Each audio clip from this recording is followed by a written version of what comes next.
नमस्ते friends, this is Piyush Bajaj. Welcome to our channel Gola the allrounder academy.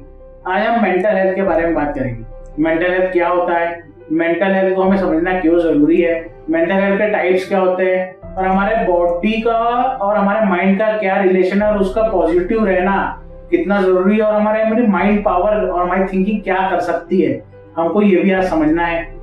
आज हम depression के सिम्टम्स समझेंगे, उसे डिटेक्ट कैसे करना, डिप्रेशन को कैसे रोकना और अपने नियंत्रण में कैसे लाना, सुसाइड्स के रीजन और सुसाइड्स को कैसे रिड्यूस किया जाए। और इस कोरोना ने और क्वारंटाइन ने हमें मेंटल हेल्थ के बारे में क्या सिखाया और हमारी मेंटल हेल्थ पे क्या प्रभाव डाला है, और कोरोना के खत्म होने पर, लॉकडाउन खुलने पर हमारी मेंटल स्टेटस की क्या पोजीशन रही है, हम उसके ऊपर भी बात करेंगे। और हम ये समझेंगे मेंटल हेल्थ के अवेयरनेस के लिए गवर्नमेंट ने क्या चीजें और स्कीम्स लाई और उसमें क्या इंप्रूवमेंट लाना चाहिए जिससे मेंटल हेल्थ एक्टिविटीज को कंट्रोल में किया जा सके और सुसाइड्स को रोका जा सकता है। सबसे पहले हम हमारे माइंड पावर को समझेंगे, हमारी थिंकिंग क्यों पॉजिटिव रहनी चाहिए और हमारी थिंकिंग क्या इफेक्ट हमारी बॉडी पे और सराउंडिंग्स पे ला सकती है। हम इसमें क्या आपको पता है, आपकी थिंकिंग आपके लिए आत्मघातक हो सकती है। हाँ, आपकी थिंकिंग ही सब कुछ उसी का खेल है। अभी मैं आपको एक्सपेरिमेंट हुआ था, मैं बताता हूँ कि वियतनाम में बच्चों ने अपने मेडिकल प्रोफेसर के असिस्टेंट को उसके ऊपर प्रैंक करने के लिए उसे बोला कि हम तेरी मुंडी धड़ से अलग कर देंगे, और उन्होंने ऐसा किया भी, उसको ऐसा माहौल क्रिएट किया कि उसके गले उसके गीला पट्टे की टाविल लगाए और सिर्फ उसकी आंखों में पट्टी बांध दी और उसके सिर्फ अपने हाथों से उसके गले पे वार किया और वो व्यक्ति मर गया क्योंकि उसको लगा कि उसकी मुंडी धड़ से अलग होने वाली है। फिर इसी को और इसी टाइप का एक सिचुएशन देखने मिलती है हमें कि एक कैदी को बोला गया कि आपको लीथल इंजेक्शन से, जहरीले इंजेक्शन से आपकी हम मौत करने वाले हैं।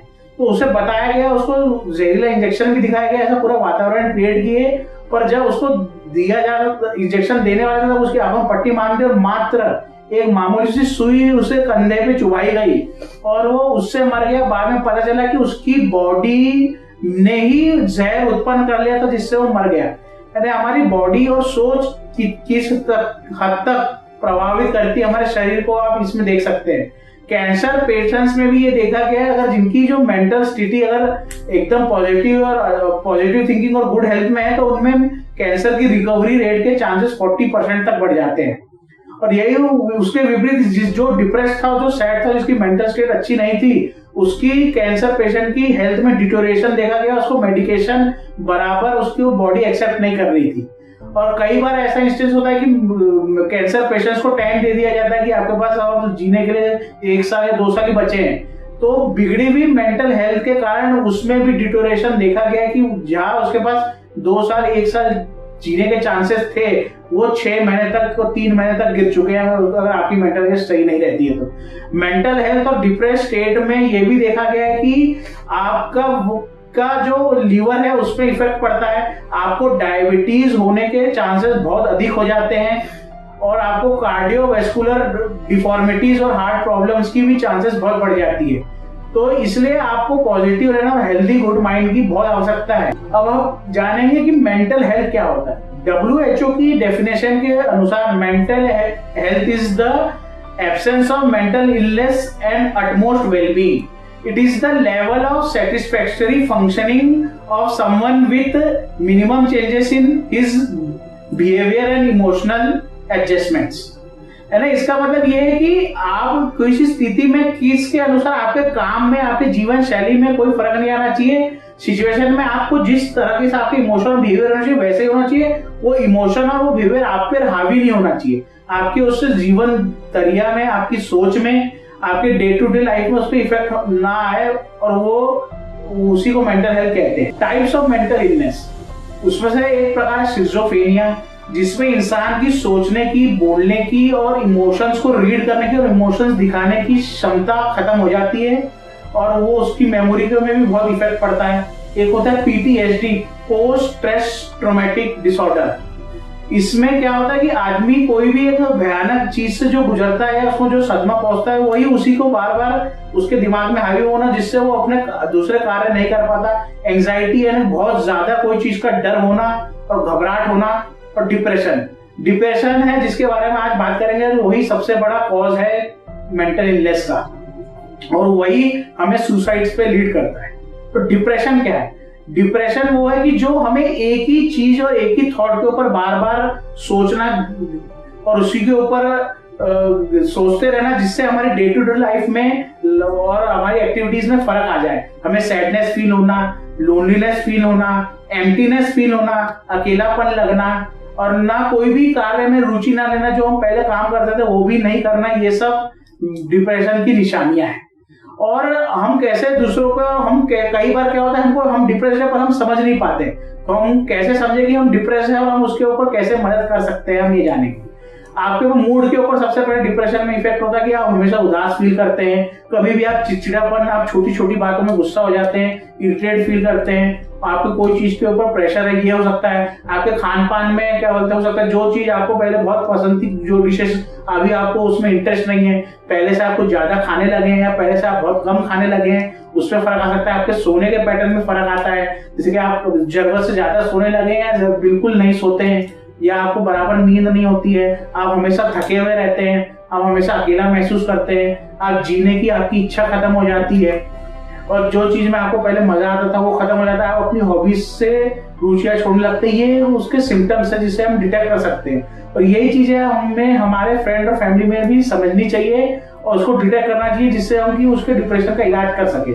डिप्रेशन का सबसे बड़ा क्योर है कि अपने तकलीफ, हमारे अपनी इमोशंस को बताओ, उसके वार्तालाप करो। मैं मानता हूँ कि अपने को बात करना आसान नहीं होता, पर वही आपका हानिकारक है, वही डिप्रेशन सुसाइड पे कन्वर्ट हो जाता है, और इंसान इतना अपने अंदर दब जाता है, इतना प्रेशराइज कर लेता है कि वो मरना प्रेफर करता है।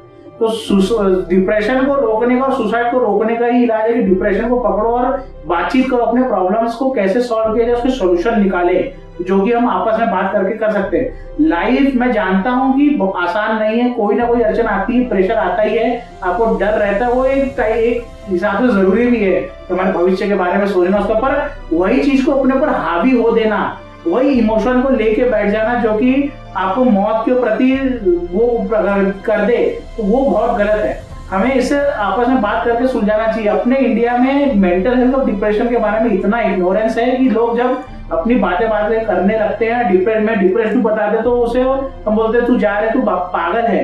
तो इसे इग्नोर ना करें, ये बहुत घातक है। इंडिया में क्या बोलते हैं, हर साल 1.5 लाख लोग सुसाइड करके मरते हैं, और वर्ल्ड में करीब 8 से 9 लाख हर साल सिर्फ सुसाइड करने से मर रहे हैं, और ये वर्ल्ड का सबसे दूसरा घातक इलनेस है जो कि हमें मार रही है। पहला जो मौत का कारण है वो है एक्सीडेंट। ये इतना जानलेवा है कि इसकी अवेयरनेस नहीं है और लोगों को समझना चाहिए, इसलिए कि भाई, और आप कन्फर्म करें, अगर आप कोई भी ऐसे डिप्रेशन के सिम्टम्स आपके नजदीकियों में देखते हैं या खुद में महसूस करते हैं, तो आप मदद के लिए मांगे दूसरे के, अपने परिवार वालों से बातचीत कीजिए, आप हेल्पलाइन पे कॉल कीजिए, साइकेट्रिक हेल्पलाइन की मदद लीजिए। साइकेट्रिस्ट के पास जाना कोई गलत बात नहीं है, उनका मेंटल हेल्थ का सबसे अच्छा बेस्ट सॉल्यूशन वही देंगे। आप हम ये सोचते हैं कि साइकेट्रिस्ट के पास जाएंगे मतलब हम पागल कहलाएंगे, आप पागल नहीं है।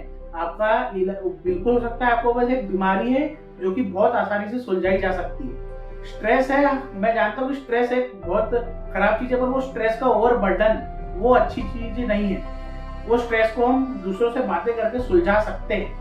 तो प्लीज अगर आप सिम्टम देखते हैं तो उस दोस्त को कन्फर्म कीजिए कि वो सुसाइडल टेंडेंसीज है क्या। आप डायरेक्ट ये भी पूछे कि आप सुसाइड के बारे में, मरने के बारे में सोचते हैं क्या। ये भी देखा गया कि 70% जिनको केसेस में जिनको कन्फर्म किए करते हैं लोग कि आप डिप्रेस्ड है, सुसाइड है, तो उल्टा वो ओपन होने के उनके चांसेस और बताने के चांसेस ज्यादा है। अगर आप पूछेंगे कि आप सुसाइड है, तो वो उससे उसका सुसाइड करने की टेंडेंसी और नहीं बढ़ेगी, उल्टा वो उसकी प्रॉब्लम को आप सुलझा सकते हैं।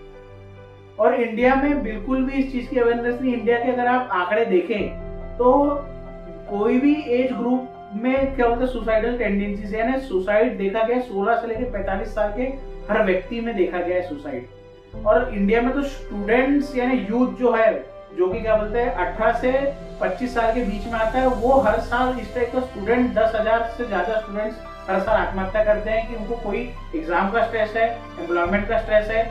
ये कुछ रीजन है जो स्ट्रेस ट्रिगर करते हैं, जैसे एम्प्लॉयमेंट, डेथ होना, लव अफेयर या अपने लव ऑफ लाइफ से नहीं मिलना, मैरिजेस में प्रॉब्लम, ये स्ट्रेस ट्रिगर होते हैं। ये इनकी प्रॉब्लम्स को भी आसानी से काउंसलिंग के थ्रू सुलझाया जा सकता है।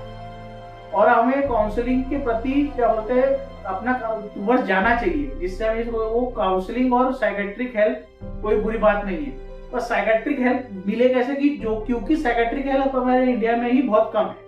उसका अगर आप आंकड़े देखें तो 1 लाख लोगों में मात्र 0.3 साइकेट्रिशियंस और फिजियोथेरेपिस्ट और साइकोथेरेपिस्ट है जो इसके पीछे सॉल्व करते हैं। यानी आप सोचो कि 3.5 लाख पे एक साइकेट्रिस्ट है, तो ये भी कितनी बुरी बात है। इसका भी बढ़ना बहुत जरूरी है और हमें साइकेट्रिक हेल्प और साइकेट्रिक वर्कफोर्स की भी बहुत जरूरत है। और हम ये जानेंगे कि इस कोरोना ने और क्वारंटाइन ने हमें मेंटल हेल्थ के बारे में क्या सिखाया और हमारी मेंटल हेल्थ पे क्या असर डाला है।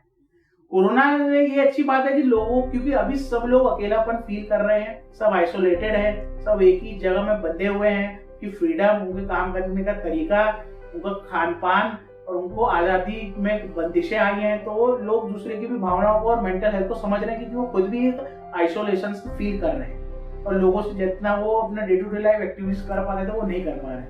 तो इससे एक मेंटल हेल्थ के प्रति लोगों में अवेयरनेस तो बढ़ी है, पर साथ ही साथ मेंटल जो इलनेसेस है वो भी बढ़ रही है, क्योंकि कोरोना से क्या बोलते हैं कई लोगों के धंधे चौपट हुए हैं, तो उससे उनको इकोनॉमिक स्ट्रेन आता है कि उनका भाई आगे लाइवलीहुड कैसे चलेगा, उनके परिवार को कैसे चलाएंगे।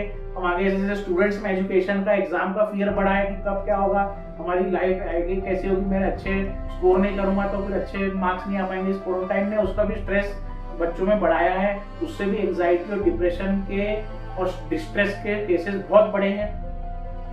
तो हमें इसे कैसे रोकना चाहिए? क्वारंटाइन में है तो हम अभी हमारे परिवार से ज्यादा जुड़े हुए हैं, तो हम इससे आपस में सुलझा के और समझ के हम इसे सॉल्व किया जा सकता है।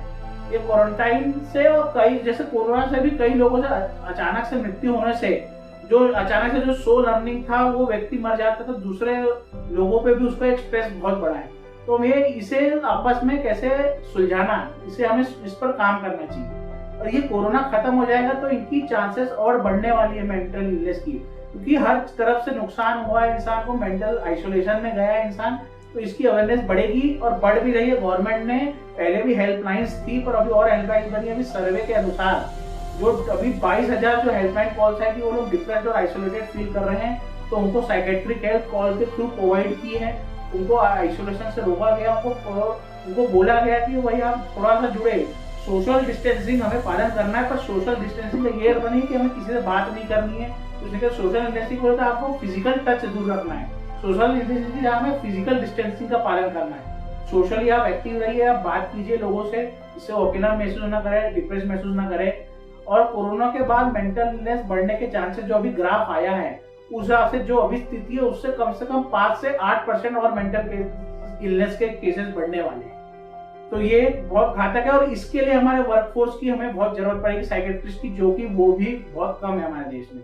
तो इससे हमें गवर्नमेंट ने भी इसके प्रति काम करना अभी से शुरू किया है और साइकेट्रिक हेल्प की सलाह आप परिवार से ही जुड़ के इसे सॉल्व कर सकते हैं। और गवर्नमेंट ने इसके प्रति क्या स्कीम्स लिए पहले और अभी तक के और क्या चेंजेस आ चुके हैं।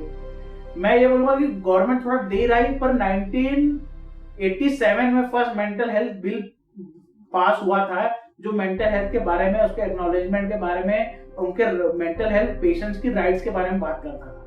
तो जो कि एक अच्छा स्टेप था, पर वो उस लॉ को बराबर से इम्प्लीमेंट नहीं किया गया। बाद में अभी 2017 में वापस से अमेंडमेंट आया और उस पर क्या बोलते चेंजेस आया, जैसे कि national institute of mental health and neuro sciences जो हमारा एक इंस्टीट्यूट है बेंगलोर में, जो साइकेट्रिस्ट और न्यूरोलॉजिकल और मेंटल प्रॉब्लम्स को समझता है, उसके ब्रांचेस बढ़ाने की बात हुई है। उसकी स्कूलिंग, उसकी प्रैक्टिस, उस पर ग्रेजुएशन और उसकी स्टडी के बारे में भी इस एक्ट में बताया गया कि इसमें अवेयरनेस बढ़ाया जाए, इसमें लोगों को, स्टूडेंट्स की अवेयरनेस बढ़ाए, जिससे हमारे पास मेंटल हेल्थ वर्कफोर्स के ऊपर काम किया जा सके और बढ़ा सके।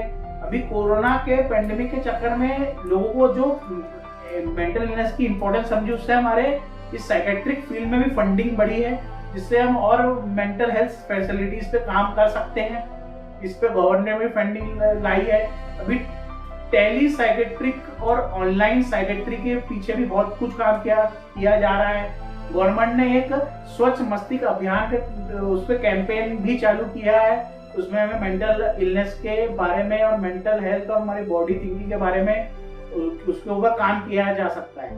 और हम ये मेंटल इलनेस को हम कैसे कंट्रोल में ला सकते हैं। मेंटल इलनेस और हमारे थॉट्स को हावी ना होने दे, डिप्रेस ना हो, तो हम एक्सरसाइज के ऊपर ध्यान दे सकते हैं, जो कि एक बहुत अच्छा तरीका माना गया। एक्सरसाइज, योगा, मेडिटेशन, जिससे हमारा कंसंट्रेशन बढ़ता है और अच्छी चीजों में हम फोकस करते हैं। और कभी भी जब आप डिप्रेस फील करते हैं तो आप कोई दूसरी चीज में इन्वॉल्व हुई और उस चीज को हावी होने दें। पुरानी कहावत है कि शैतान, खाली दिमाग शैतान का घर। जो शैतान यहाँ है वो डिप्रेशन ही है, तो हमें उस पर अपोज शैतान को अपने ऊपर हावी होने नहीं देना है। तो आप कुछ हॉबीज पे डेवलपमेंट कीजिए, आप रीडिंग कीजिए, बहुत अच्छा एक्सरसाइज और एंटी डिप्रेशन माना गया है। और अगर आप एकदम एडवांस स्टेज में पहुंचते हैं और आपका अगर आपको वार्तालाप के थ्रू भी अगर नहीं हो रहा है तो आप साइकेट्रिक हेल्प लेने से ना कतरा है, आपको मेडिकेशन उस टाइप का प्रोवाइड किया जाएगा। जैसे एंटी डिप्रेशंस होते हैं जिससे हमें डिप्रेस होने से रोकते हैं, उस टाइप की चीजें डॉक्टर के प्रिस्क्रिप्शन से आपको मिल पाएगी। और इसकी बहुत जरूरत है हमारे देश में, और गवर्नमेंट इसके पीछे भी काम कर रही है। और मैं कहता हूँ कि स्टूडेंट्स की जो हत्याएं जो इतनी बढ़ चुकी है, 10,000 स्टूडेंट हर साल जो सुसाइड कर रहे हैं, उससे मैं ये चाहूंगा कि गवर्नमेंट ने अपने एटलीस्ट अपने यूनिवर्सिटी में एक मेंटल हेल्थ क्लिनिक का स्थापन कराएं, जिससे अपने स्टूडेंट अपने ग्रीवेंसेस, अपने प्रॉब्लम्स, स्टडी के problems, personal life problem share करके और उसको सॉल्व किया जा सके। ये सब चीज की बहुत आवश्यकता है। और ये मेंटल हेल्थ अवेयरनेस इतनी जरूरी है कि प्लीज आप इसको ज्यादा से ज्यादा लोगों तक पहुंचाएं और इसके शेयर करें। और आपको अगर ये वीडियो पसंद है तो इसे लाइक करें और हमारे चैनल को सब्सक्राइब करें, और हमें बताएं कि आगे हम और किस चीजों के बारे में आपको नॉलेज दे सकते हैं और वीडियो बना सकते हैं। हमारे को कमेंट सेक्शन में बताएं और बेल आइकन को दबाना मत भूलें, जिससे आपको हमारी नोटिफिकेशन झट से मिल जाएगी। Thank you.